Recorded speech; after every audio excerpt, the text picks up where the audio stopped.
홍홍홍홍홍. 예, 재무관리 저에게 물어보시면 됩니다. 저는 40대 자녀 양육 학령기 편을 강의를 준비했습니다. 국민연금공단의 김홍 강사라고 합니다. 인사드리겠습니다. 반갑습니다. 8가지 콘텐츠를 말씀드릴 텐데요. 40대 재무관리 시작하기, 그리고 지출관리, 대출관리, 그리고 보험, 연금관리, 주거관리, 저축투자를 위한 자산 늘리기, 숨통 트이는 지원제도까지 총 8가지입니다. 첫 번째는요, 40대 재무관리 시작하기입니다. 재무 설계가 뭔지, 투자가 뭔지, 재테크가 뭔지 이런 부분부터 여러분들에게 설명을 드리도록 하겠습니다. 재테크와 재무 설계를 여러분들은 구분하실 수 있습니까? 어느 게 중요할까요? 무엇이 중요할까요? 돈을 불리는 게 중요할까요? 아니면 돈을 관리를 잘 하는 게 중요할까요? 필요할 때 돈이 있어야 된다. 이것이 바로 재무 설계입니다. 재무 설계가 어렵다고 생각하실 수 있지만 이 재무 설계라는 거는요, 여러분들이 필요할 때마다 각각 그 필요한 요소의 시기에 필요한 돈을 꺼내 쓸 수 있도록 준비하는 것을 재무 설계라고 합니다. 그래서 재테크보다는 저희 40대 분들은요, 재무 설계라는 말에 좀 더 관심을 기울여 주시면 좋겠습니다. 자녀 양육과 노후 준비를 함께 추진해야 될 시기가 40대입니다. 소득이 가장 많은 시기이기도 하고요. 저축 여론도 큽니다. 그렇지만 자녀들이 커가면서 따라서 자녀에 대한 지출도 계속해서 늘어나고 있습니다. 여기서 끝이 아닙니다. 곧 소득 감소가 예상되죠. 50대에 넘어가서 임금 피크제에 들어가든지 혹은 예상치 않는 퇴직을 하셔야 될 수도 있습니다. 그래서 현 상황에서 저축 여력도 크고 자녀들에 대한 지출 부담이 커질 수도 있지만 이 부분에 따라서 좀 관심을 가지면서 향후를 위해서 10년, 20년 뒤 혹은 노후를 위해서 준비할 필요가 있지 않을까 싶습니다. 40대 기혼에 중고등학생 자녀를 둔 사람들의 소득 기준이 한 577만 원 정도 됩니다. 지출은 319만 원입니다. 그래서 여기에 대한 차액이 45% 정도 납니다. 소득 대비해서 지출 항목들을 보면요. 그래서 이 부분들을 어떻게 하면 잘 관리할 것이냐, 어떻게 하면 이 기초 체력을 잘 키울 것이냐, 이 부분에 대해서 말씀을 드리도록 하겠습니다. 그래서 40대 재무 설계의 목표는 뭐냐? 늘리는 겁니다. 뭘 늘리는 거냐? 저축을 늘려야 됩니다. 저축이라는 항목 안에 주식, 펀드, 부동산 다 들어갈 수 있습니다. 그렇지만 주식을 하든 펀드를 하든 부동산을 구입하더라도 돈이 필요합니다. 그래서 지금 여러분들은 저축 여력을 최대한 활용하셔야 됩니다.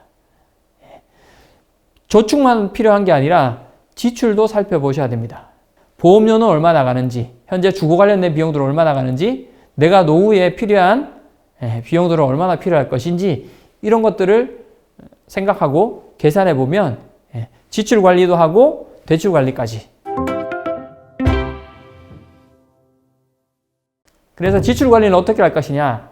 지출 관리에 대해서 제가 말씀드릴 건 딱 한 가지입니다. 저를 한번 따라해 보시겠습니까? 안 하실 수도 있겠지만 꼭 한번 부탁드리겠습니다. 나한테 필요해? 물건 살 때 우리는 싸면 많이 사려고 해요. 비싸면 필요해도 사지 않으려고 합니다. 그거보다는 여러분들 꼭 나에게 필요한 물건들을 내가 사느냐, 자기 자신에게 물어봐야 됩니다. 한 번은 꼭 짚어줘야 됩니다. 물건을 살 때는요, 싸건 비싸건 필요한 물건을 사야 된다라고 저는 주장하고 싶습니다. 그래서 얼마나 벌어서 40대들이 얼마나 쓰고 있는지를 보니까요, 월 평균 소득이 한 577만 원인데 그 중에 소비에 319만 원, 약 55%가 나가고 저축이 118만 원, 부채 상환에 49만 원, 9% 정도입니다. 그리고 남는 자금이 한 91만 원 정도의 16%가 남는데요. 이 남는 자금은 비상 예비 자금으로 돌려놓으셔야 됩니다. 여기서 제가 말씀드릴 건요, 수입과 지출은 나눠야 된다고 말씀드리고 싶습니다. 그래서 수입과 지출을 나누시려면요, 수입 통장 따로, 지출 통장 따로, 남는 돈은 비상 예비 자금 통장에 이 3가지는 꼭 여러분들이 챙기셔야 됩니다. 내가 벌어들이는 수입에서 지출이 얼마나 나가는지를 챙길 수 있고, 그 지출이 많은지 적은지가 중요한 게 아니라 제대로 내가 필요한 곳에 사용을 하고 있는지를 살펴보실 수 있습니다. 가장 많은 지출은 주로 교육비입니다.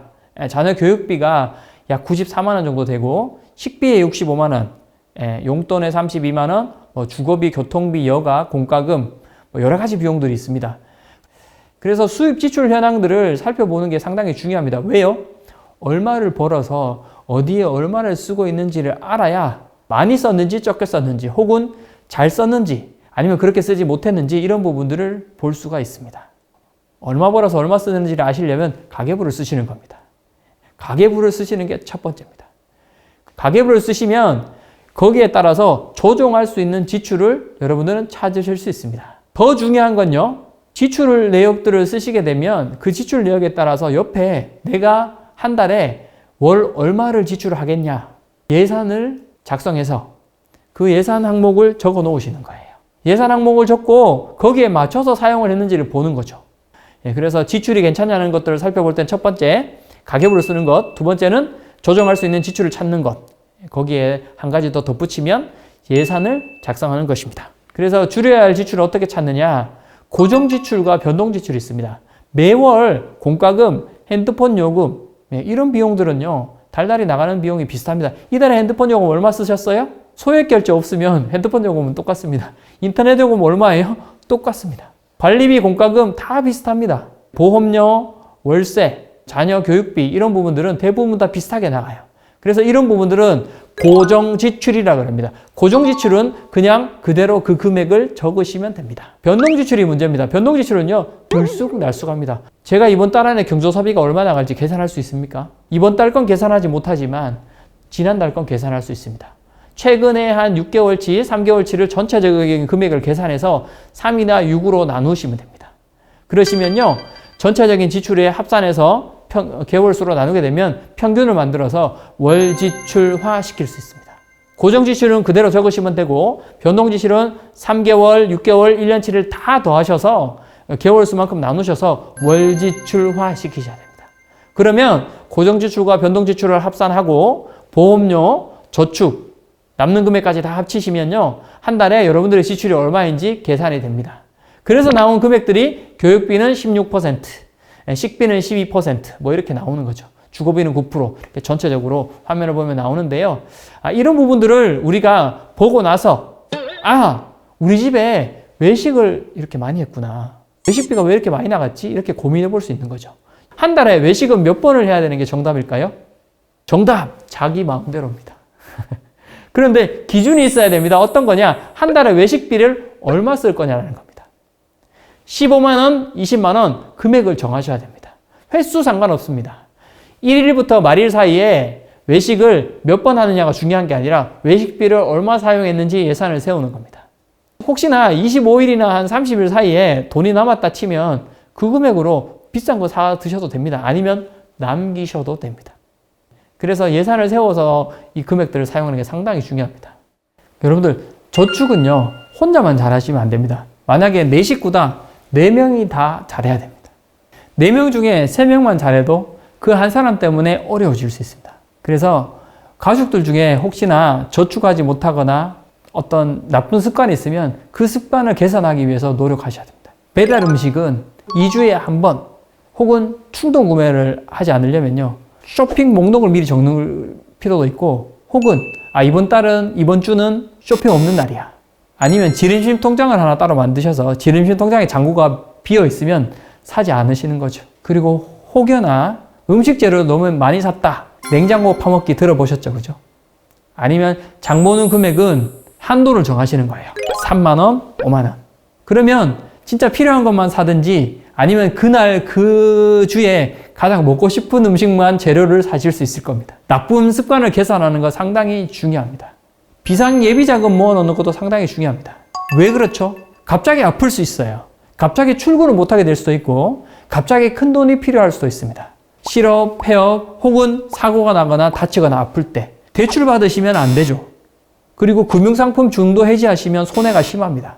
그래서 비상 예비자금을 마련하셔야 됩니다. 혼자 벌면 6개월치, 함께 벌면 3개월치입니다. 전체 수입의 6개월, 3개월치의 금액은 준비를 하셔야 됩니다. 그거 금방 준비하실 수 있을까요? 안 되잖아요. 어떻게 하셔야 됩니까? 저를 한번 따라해 보시겠습니다. 차근차근, 차곡차곡. 시작! 차근차근, 차곡차곡. 왜 그러냐? 여러분들, 비상 예비자금은 3개월치면 900만 원입니다. 이걸 어떻게 한 달 만에 마련하겠습니까?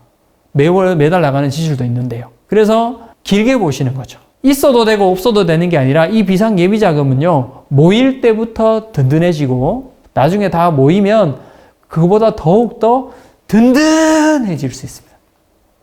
비상예비자금은 꼭 필요합니다.